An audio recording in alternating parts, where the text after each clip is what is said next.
You know, it's funny. Every so often we meet to discuss the how we're doing and how everything's going with us. Completely ignoring the fact that everything around us is burning. Like, I wonder how far it's gonna go. Like, is it just gonna be us at the end of the world talking about our buttholes when there's like nothing left? There will be screaming, but you won't see it. You won't know why.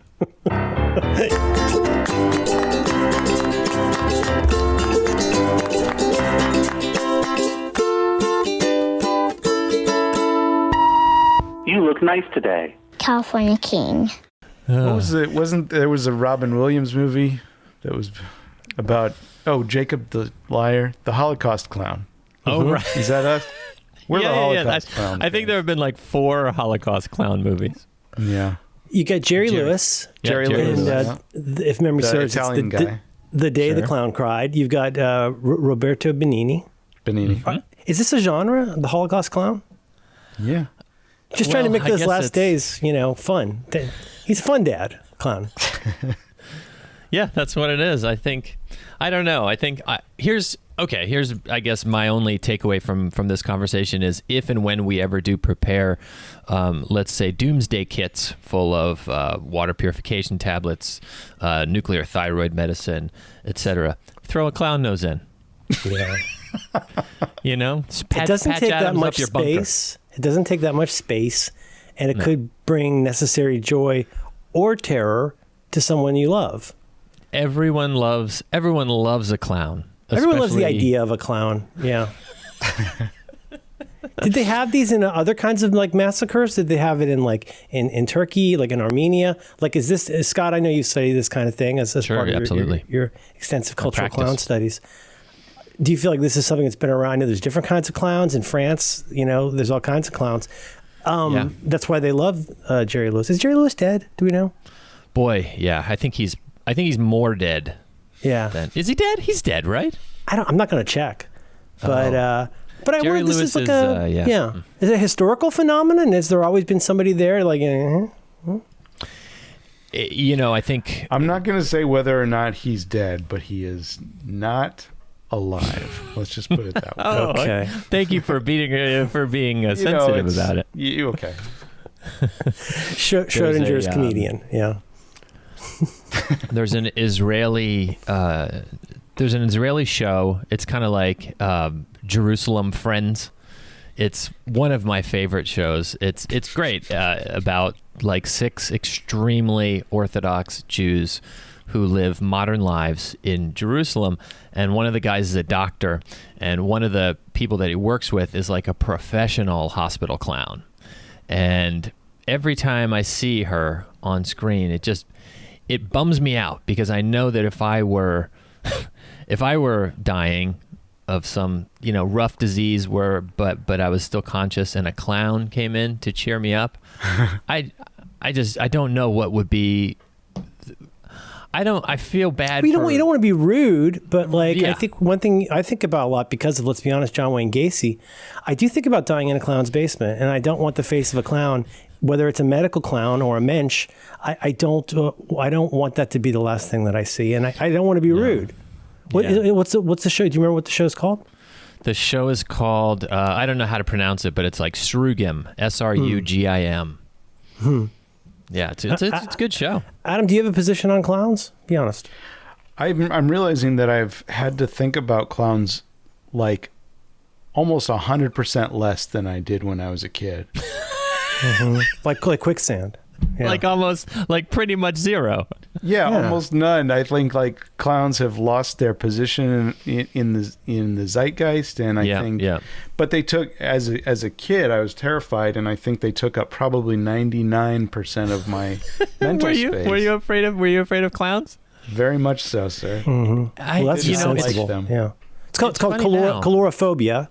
Oh. I think it's in the DSM, and it's definitely a thing. The other thing is I'm interested in this, Adam, because my feeling is that no one has ever liked a clown, and we're always responding to what we imagine was the previous generation's position on clowns. I'm thinking you go back to a Thomas Jefferson, you're going to discover that nobody's ever liked a clown, and he loved France.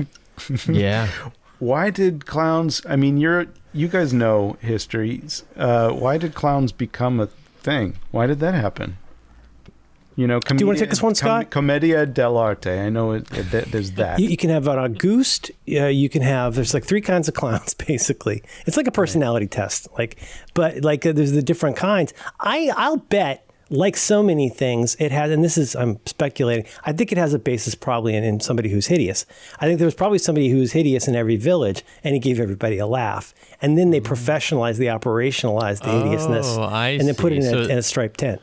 So the makeup has over time become comical, what once was mimicking horrible disfigurement. Is that what you're saying? Like someone was just kind of horribly mangled in whatever way. Maybe a thresher got him. Yeah, like whatever the Middle Ages version of the plague was. Like where something maybe you had like maybe you were working with kind of an elephant man type situation, and then you put a nose on that, and then all the kids are crying in the village. But it's fun. I mean, clown at a party? No thanks. Hard pass. You stay outside. Is a red nose? Is that sort of like Is that like some sort of, like blackface, but for elephantitis? Oh wow! It could be drunk face. It could be like a Ted Kennedy kind of thing. You're also, with all due respect, but maybe you got the red nose because you got some gin blossoms, or something. But so much of what we enjoy today is based in cruelty, and who are we to correct that? Those are different times. But I guess we're here. I guess we're we to correct that. Adam, right? So the nature of your calorophobia, if you don't mind my saying, or asking, is that you were anticipating clowns. Is that it? Like you were wondering, is there, like I used to think there was an alligator in our guest bathroom, and my parents thought it was very funny and it was very real to me. But like, are you worried that there could be a clown around the corner? Which is a terrific Lubitsch film. Certainly. Well, as a kid, you go to a lot of birthday parties, and, right? Clowns were at every birthday party in the in the 80s. So there was always that. They were always making appearances at, I guess, like pizza places. Clowns were sort of like a more common practice back then. They were there. Mm-hmm. Like leeching, like it was just a thing that was accepted in cultural practice. And I don't know why it went away. I don't know necessarily that we're self-aware as a society to have put them away. I think that they just lost. Maybe a lot of them today are they're passing strange, as they used to say. Maybe there's a lot of lifestyle clowns that are just trying to get through the day like everybody else, and they have to do the opposite. They put on makeup to cover their makeup. Right. Where did something all the like that. Go? And they also, where do the clowns go? They demand the attention. As somebody who demands attention, I know it when I see it. It's like Justice Potter said. This clown is not going to let up. They're like really super in your face and with the shoes. And you're not accustomed, if you're fortunate, pounce on privilege, you're not going to see that many adults that are that over the top about wanting to amuse you. There's something a little upsetting about it.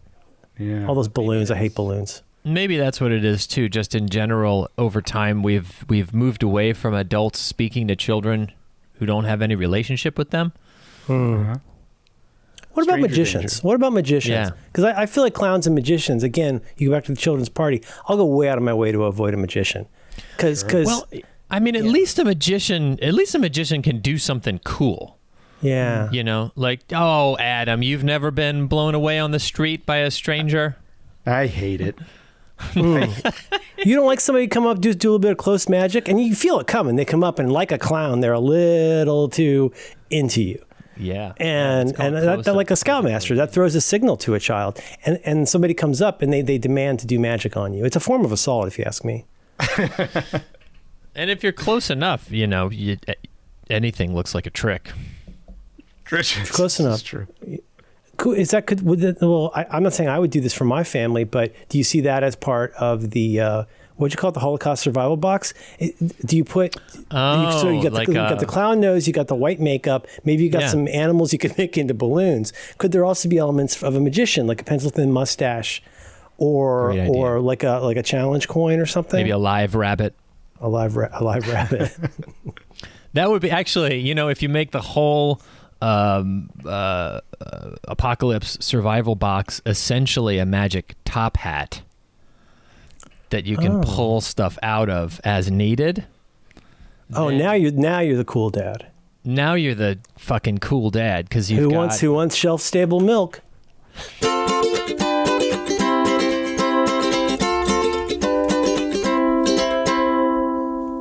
We have an earthquake kit. You can order them on Amazon. Yeah, AlexJones.com. If you're an asshole and you don't want to build your own. Is it the one that comes in a bucket that you can also poop in? I don't know. We got one of those from KQED for giving them money. That was our earthquake kit for a while. This is just a backpack, and it's got all the provisions. And we keep one in a car, and we keep one in a closet. But I feel like there's more prepping that I should probably figure out how to do, because ultimately it will come down to me, right? I think. Mm-hmm. Yeah, probably. We found that out just a couple of days ago. We did an RV trip for my daughter's birthday, and we figured out starkly how uniquely unprepared we are to be in nature. Do you mean like every 5 minutes you're like, oh, we forgot the corkscrew, we forgot that kind of thing, or like nothing? I like that. Nothing. My go-to nature survival tool was a corkscrew. It's a corkscrew, yeah, we got one of those. Well, I mean, the word survival is doing a lot of work there, because you're going to need that. You're going to need the screw, but also like my backups, it's the worst kind of preparation. Where for an RV trip, I don't know if you get this, but I way over prepare for this thing that's never going to come up, and I'm completely underprepared. It's like bringing frozen pizza to a campfire party. Like, it doesn't make a ton of sense, but it made sense in the store. But you're right. And again, like backups, everything's like backups. You're going to need multiple layers. You don't want one backup. You want rotating off-site backups. So maybe you get a second house to put your earthquake kits in. Why don't they make the whole house out of earthquake kit? I mean, if you think about it, we've got a lot of supplies in the house that'll do for... The house is already an earthquake kit. Yeah. Yeah. Huh. Adam, what did you find yourselves missing on the trip, if you can recall? Well, it's not, I think that we probably would have been blissfully unaware of our lack of preparedness if we hadn't been in an RV campsite where other RVers were so well prepared, because they had all the stuff. Know the drill, which is that it's almost like it's a show of preparedness, that you build a little living room outside of your RV so that everybody can see how prepared you are, how much shit you have. You have all the stoves and all of the condiments. Yeah. And they got the good chairs, and insect repellent in a real showy way, and like the nice cooler and stuff like that. You're right. We had 2 very tiny chairs that were already in the RV because we didn't bring our own chairs. So if you went from campsite to campsite and then you saw our campsite, it was just dirt and a fire pit. You're gonna do fine. Whatever your survival situation is, I can tell. You got the right attitude. That's happened to us so many times. Like, we actually just plan a day now, day 2, whenever we go somewhere that has anything to do with the outdoors. If it's a cabin, day 2 is, okay, now we drive to Costco 2 hours away. That's right. To buy the chair and the logs and the marshmallows. We just went through this when we went to Yosemite. Basically, the trip becomes we're sleeping in a different place to go to the store. We need a whole bunch of shit. Go to the store 3 times a day. Yeah. It's...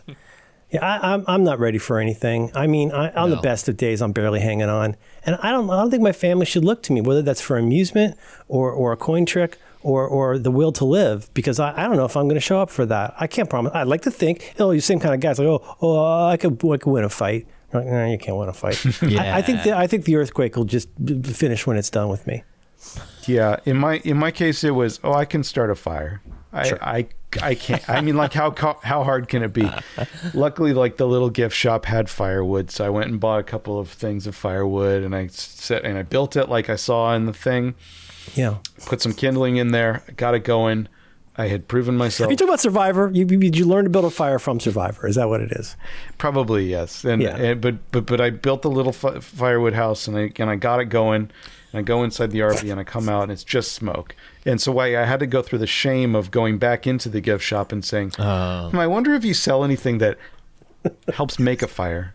Yeah. Do you carry anything in that regard? Yeah. My fire is currently it's sort of a lower on the burning side of the spectrum. Do you have anything to kind of increase the burning in my fire? But you could make like you're in there for something else, where you go Oh, hey, how's it going? Oh, you're still here? Oh, it's crazy out there. Well, I was just going to buy some yeah, I'm going to get a T-shirt. I'm going to get a souvenir made out of fucking wood. I'm going to pick up some things for my family. And while I'm here, why don't I get some more fire supplies? That's a good, that's a classic. In case we change shifts and somebody who doesn't know how to make a fire takes over. Right.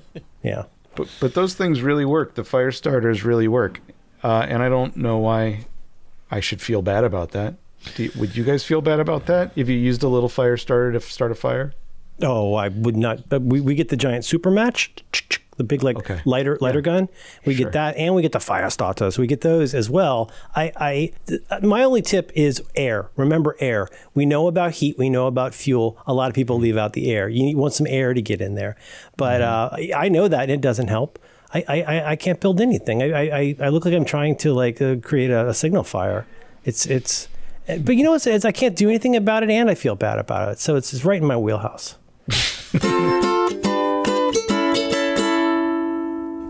But is there everybody enjoys there's a genre that I've heard called competence porn, which is whether that's watching a YouTube video of teppanyaki or whether it's a movie where Jason Bourne knows how to load a gun but doesn't know how he knows how to load it. Is there anything for a dad, for example, like us or similar, related incompetent men? Is there any way that could there be a vacation that highlights the things that they're good at, without regard to whether the family likes it because they can't leave? But what does it look like if we create a competence vacation for dads? Right. Well, for less competent dads. Well put. Yeah.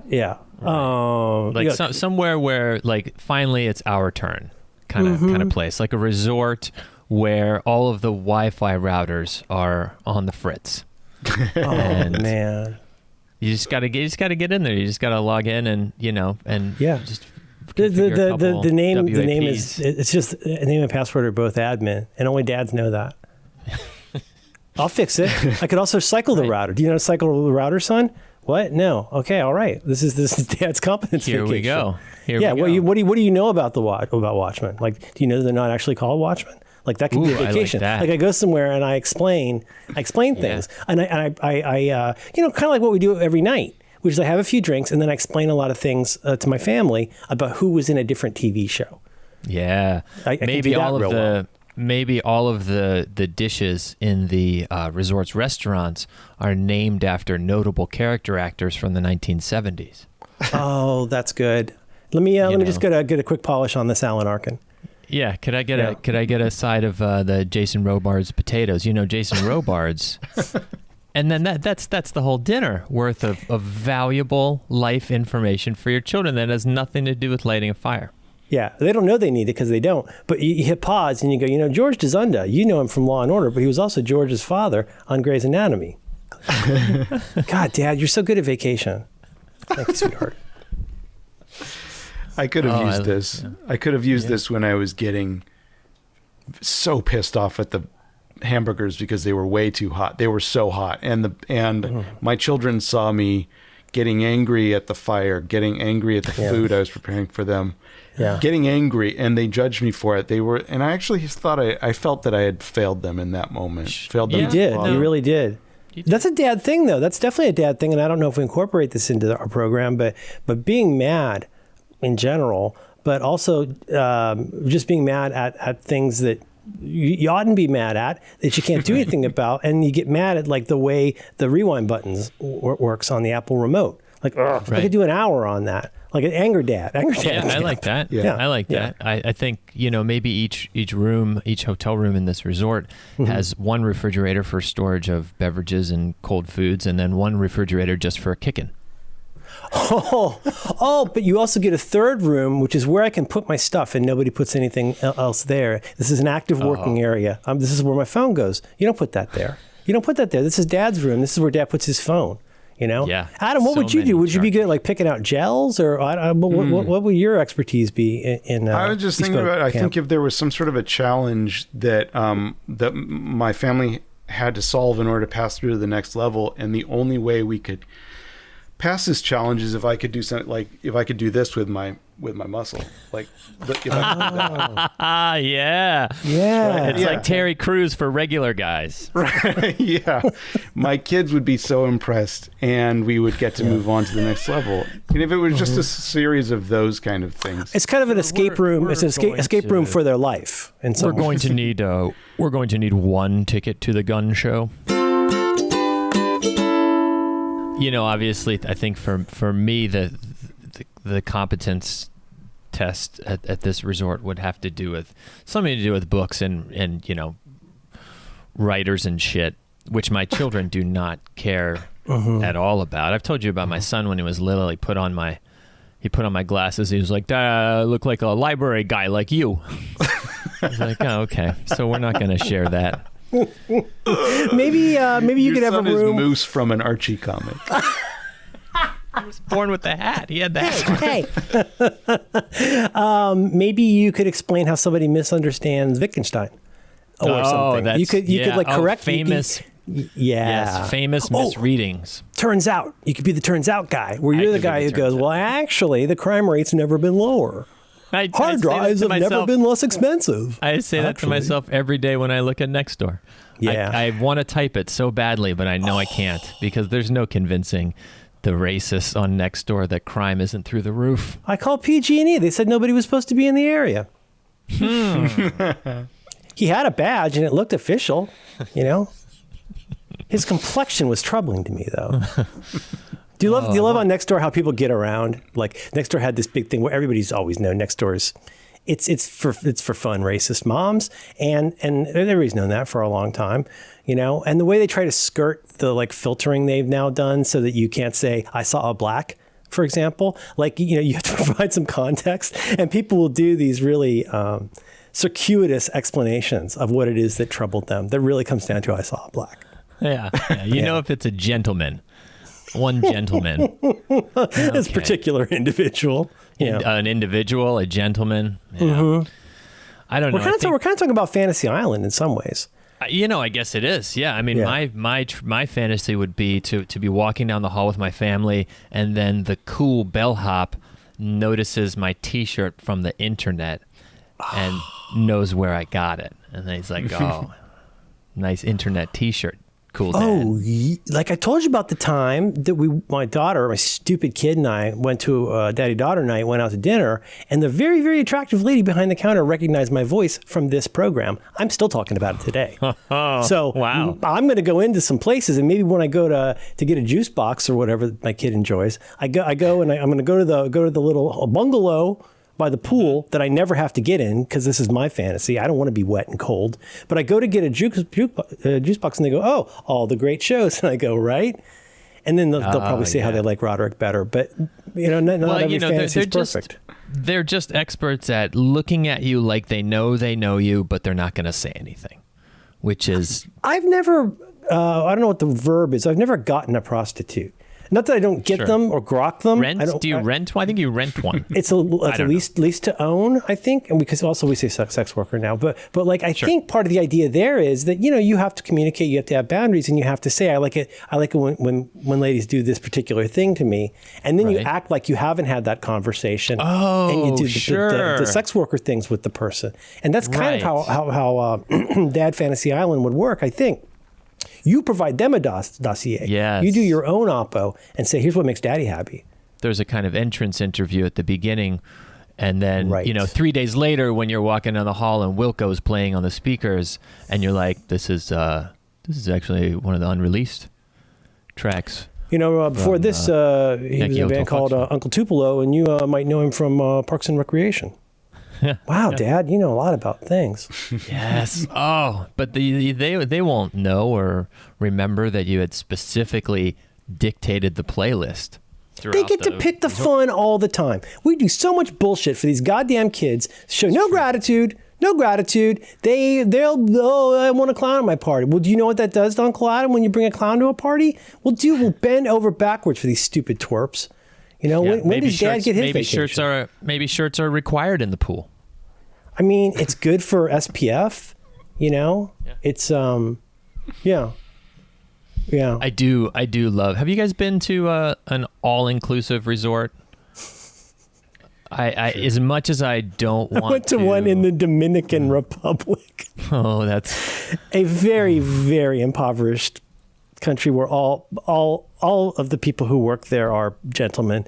And it was a scene, man. And they'd upgraded us to the fancy version. So every day we go to breakfast. The name of the program that we were enrolled in is called Privilege.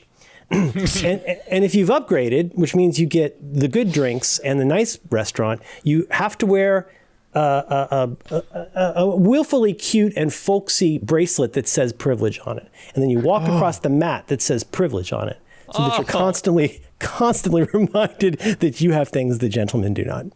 I do love the worst. I do love when things are named the actual thing that's the thing with no nods or winks. It's like that free magazine that's distributed very close to, but not to my house, Gentry. Just, right.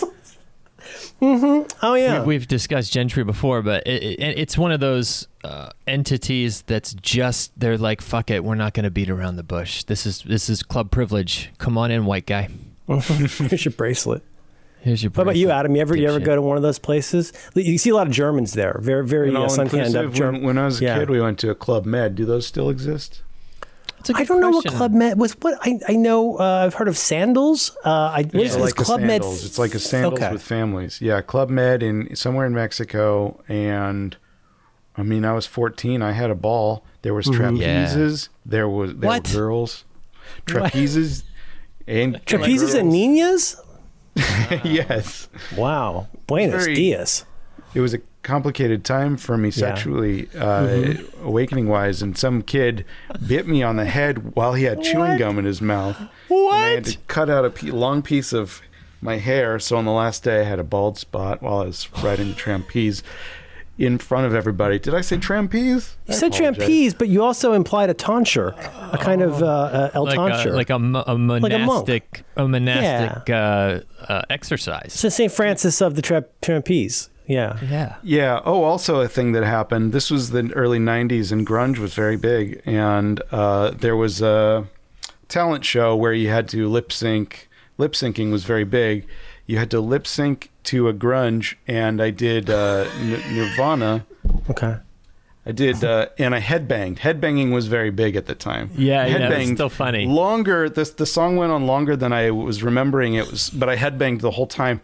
And then I remember the song was over, and then it came time to hold myself upright, and my head just went like this.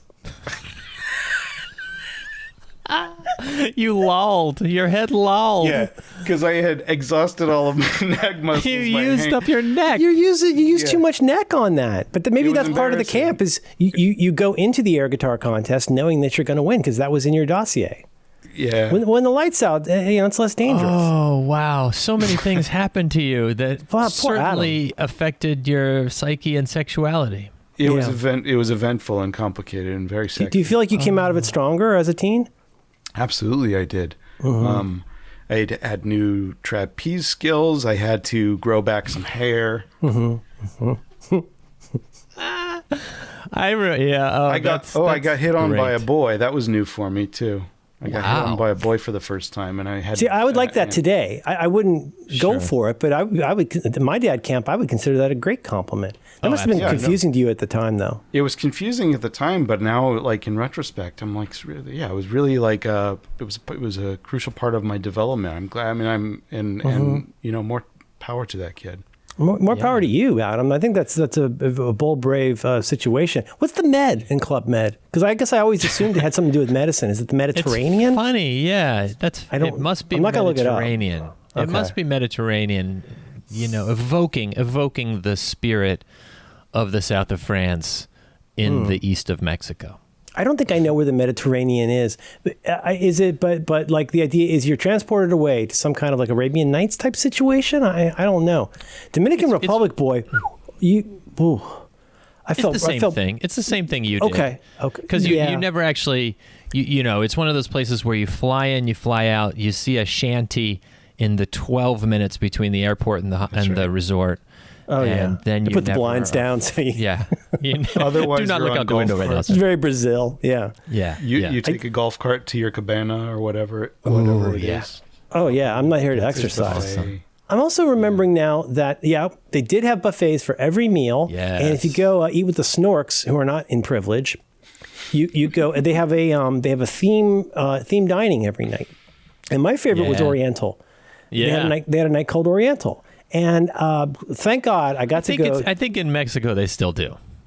Oh, I see. Dios mio. Yeah. But I do remember very specifically thinking I came to the Dominican Republic for a night called Oriental. And it was, like when you go to like the Chinese buffet in Florida and they got tater tots and stuff, real confusing idea of like what goes on Oriental.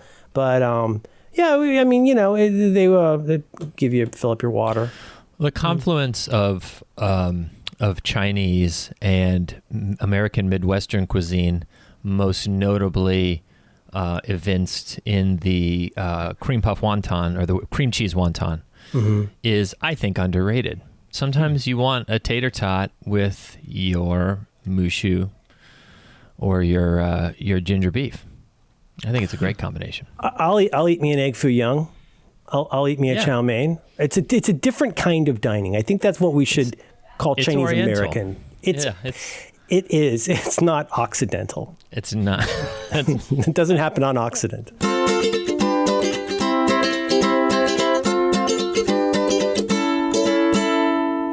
I have to admit, having spent the first 30 years of my life actively trying to avoid looking like an average dope.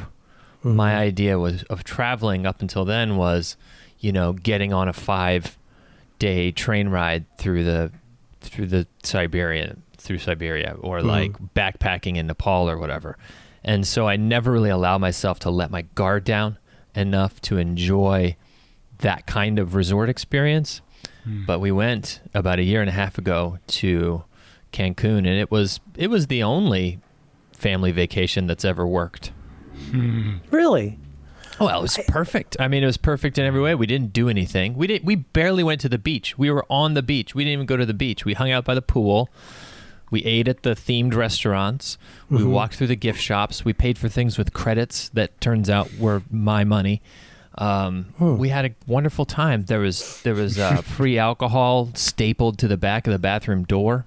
Well, that was a problem in retrospect. That was an issue.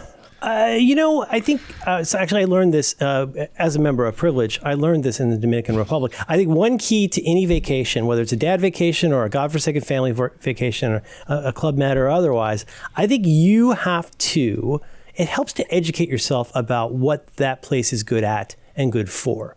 And if you don't know before you get there, you need to learn it real fast. Because if you go into it thinking, I'm going to have fast Wi-Fi and a lot of T.S. Eliot books, you might be bummed. But if you go, you can go down to the beach and lay on a mattress, and the gentleman will bring you beverages and maybe fan you. Like, you got to learn early on what it's good for, or you're going to be pushing a rock. Do you know what I mean? You don't go into a place like that thinking that you're going to see the historic pyramids of Tulum without a 4-hour van ride through the jungle. Ooh. Like, just go and do what they're good at, which is getting a little fatter and a little more sunburned and then leaving. It's the best. We had a great time. I love leaving things.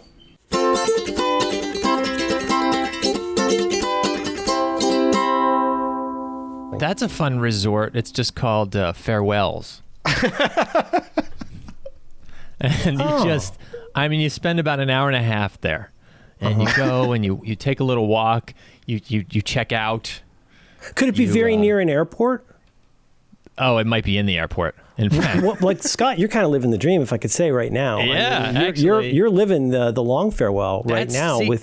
Isn't one of the best experiences of one of those trips is like when you spent 2 weeks at a place like that, you've gotten to know lots of the staff. If you've ever been on a cruise, it's the same way.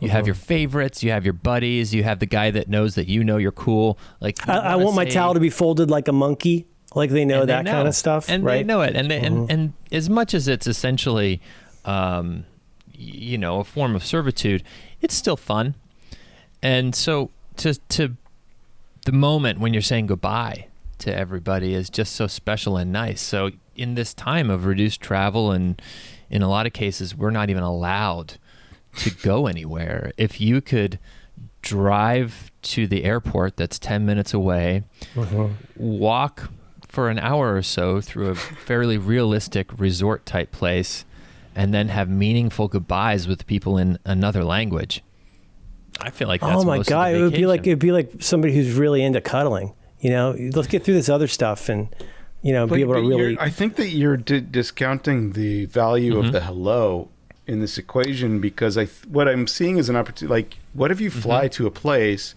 you step off the airplane, you get the lay. It doesn't matter where you are, you get a lay. You get aloha. A cocktail. You get a sign. It's a series. It's a series. It's all greetings. It's people, end-to-end greetings. Greetings. Basically, maybe you walk. Assalamu alaikum. Here's your luggage. They say hello to your kids. How you doing, champ? Do you like sports? And then you walk for maybe like 5 minutes, and then the farewell. I love it. That's what we call it. We call it aloha. Aloha means hello and goodbye. Not how long are you going to stay? Oh, that's true. There's no middle. There's no middle to a vacation, because that's when the fighting is.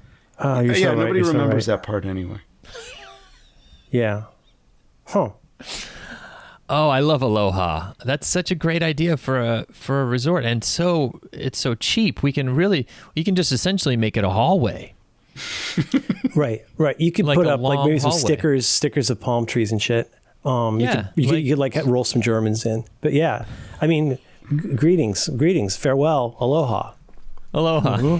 God, I can't wait to leave this place. It's been amazing.